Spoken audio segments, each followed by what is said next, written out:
most actors, landing a leading role in a television show that then becomes successful is a dream come true. But every once in a while, an actor finds themselves the star of a successful show that they realize they don't want any part of. Here are the top 5 actors that absolutely hated the hit shows that they were starring on. At number 5, it's Mandy Patinkin as Jason Gideon on Criminal Minds. The violent nature of the crime suggests a previous criminal record. Criminal Minds debuted in September of 2005 and quickly became a massive hit for CBS. But soon after, the series star Mandy Patinkin realized he wanted out. Reportedly, Patinkin didn't realize the extreme and continued nature of the dark crimes that would be covered on the show. Police shrink diagnosed him borderline with antisocial and sociopathic tendencies. In 2012, he was even quoted as saying that the content matter was destructive to his soul and personality. In the case of Criminal Minds, where I had to go mentally were beyond darkness. And 16 hours a day, 9.5 months a year, was destroying my heart and soul. Fortunately, he got his wish at the beginning of season 3 when he left the show and was after killed off. At number 4, it's Gil Gerard in Buck Rogers in the 25th Century. Very early on in the first of the show's 2 seasons, Gerard developed major creative differences with the show's writers, producers, and the network. He felt the show was too light and pushed for more serious storytelling. It's always been my feeling that people just don't relate to a spaceship going across the screen. The thing that people really like is how does one person relate to another. He often would arbitrarily refuse to perform scenes and more comical lines that he felt turned Buck into a two-dimensional wise-ass. These childish maneuvers, they begin to bore me. He was even quoted in the press as saying that he hoped the show didn't get picked up for a second season because of the miserable experience he had making the first. So many times last year, I felt that people really didn't get to know the villains enough to even care whether they won or lost or anything else. Ultimately, the show did get picked up for a second season, albeit with a massive retooling of concept. Still, at the end of season 2, Gerard would finally get his wish when the show was canceled for good. I was hoping you'd say that. At number 3, it's Johnny Depp as Officer Tom Hansen on 21 Jump Street. Hello. 21 Jump Street premiered in the spring of 1987 as one of the flagship shows for the newly launched Fox network, and it was almost an immediate hit thanks in no small part to its breakout star Johnny Depp. Somebody said you were kind of cute.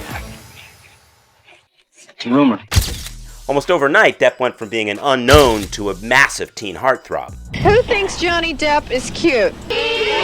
But as someone that considered himself more of an artist than a product, Depp was quickly very uncomfortable with this position. I've had girls come up to me and you're just sort of standing there and they look at you and they go, "Whoa, you're you."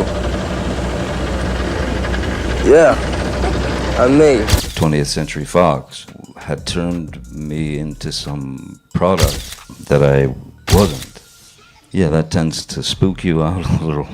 And as his newfound fame led to a budding movie career with films like Cry Baby and Edward Scissorhands, it wasn't long before Depp wanted off the show, and he wasn't shy about it. So what's the word that you would describe going back to 21 Jump Street? In one word, contract, you know. It's even reported that on the 3rd season, Depp started going to extremes to get fired from the show, including trashing his trailer. I wanted to get fired, and I tried almost everything. Rubber band around my tongue, because if I put a rubber band around the back of my tongue and I say that my character has a speech impediment, because but it still didn't get me fired, it just made me look like an ass. Finally, after the 4th season, Depp would get his wish and he'd be released from the show, and he was finally free to be Johnny Depp. You really a cop? I used to be. At number 2, it's John Amos as James Evans on Good Times. Give me one good reason why you married me. You was pregnant. When Good Times premiered in February of 1974, it was intended to be a show about the trials and tribulations of a working-class black family in inner-city Chicago. Honey, we get by. Yeah, well, I'm tired of getting by. I want to get over for a change. But when Jimmy Walker's character of J.J. Evans took off with his comedic antics and his classic catchphrase dynamite... You got the number right, because you are talking to kid a dynamite! The show quickly pivoted to focusing on his character and became a much broader comedy. It's so sexy they almost turned me on! As an artist, Amos was immediately frustrated by this and constantly argued with writers and producers. He thought he was signing up for a show that, although comedic, was going to deal with serious issues, but quickly saw it becoming a broad comedy that was promoting silly and sometimes even ignorant stereotypes. I wasn't the most diplomatic guy in those days, and they got tired of having their lives threatened over jokes.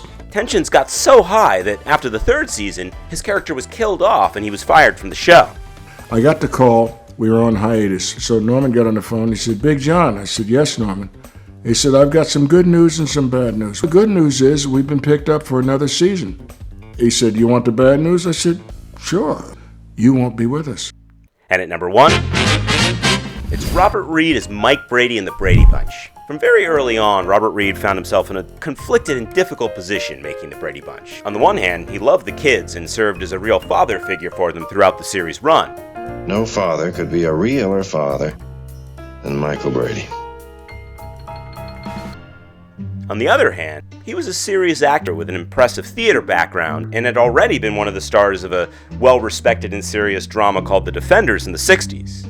He quickly found the material and the scripts not just beneath him, but flat out dumb. He was constantly at odds with the writers and producers and was often demanding script changes. Tensions came to a head at the very end of the series when he actually refused to appear on the final episode because he hated the script so much. He's not in it at all because he objected to the basic story, which was that Bobby was selling hair tonic. And the only bottle he's able to sell is one to his brother, Greg. And it happens that Greg puts this hair tonic on his hair, and it turns it green. And Bob Reed called and said, outlandish story, ridiculous, and I won't do the show. Clearly, Reed's opinion of the show and the legacy that he was a part of was a complicated one, as he did return for reunion shows and maintained a warm relationship with his fellow cast members throughout his life.